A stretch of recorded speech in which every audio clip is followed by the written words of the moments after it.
पंजाब और सिंध में जमीन से आसमान तक धरती धुआं धुआं दिखाई देती है। बेशतर मकामात पर मोटरवेज बंद है। कौमी शहराओं पर हद निगाह मुतासिर है।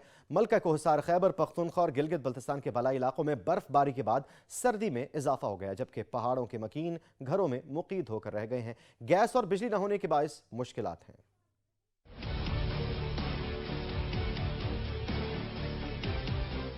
मुल्क के मैदानी इलाकों में धुंध अंधाधुंध, कौमी शाहराहों पर हद निगाह सिफर, रस्ते गुम, निजाम जिंदगी मुकम्मल मफलूज होकर रह गई। मोटरवे कई मकामात पर बंद होने से मुसाफिर रुक गए। पंजाब और सिंध के मैदानी इलाकों में धुंध की चादर तनी रही। बेशतर मकामात पर मोटरवेज को बंद किया गया है। पंजाब में पिंडी भटियां फैसलाबाद मोटरवे M3, फैजपुर से रजाना तक, मुल्तान फैसलाबाद मोटरवे M4, अब्दुल हकीम से पिंडी भटियां तक बंद की गई। सखर मुल्तान मोटरवे M5 मुख्तलिफ मकामात पर ट्रैफिक के लिए बंद किया गया। लाहौर से आलकोट मोटरवे M11 धुंध के सबब मुकम्मल बंद कर दी गई। दूसरी जानिब बर्फबारी के बाद मुल्क के बालाई इलाकों में सर्दी ने खून जमा दिया। स्टोर में पारा -11 डिग्री तक गिर गया। स्कर्दू -8 और हुंजा में -6 डिग्री रहा। कलात में भी -6 और क्वेटा में -3 डिग्री रिकॉर्ड किया गया। उधर पेशावर में दर्जा हरारत 0, लाहौर में 8 और कराची में कम से कम 11 डिग्री सेंटीग्रेड रिकॉर्ड किया गया।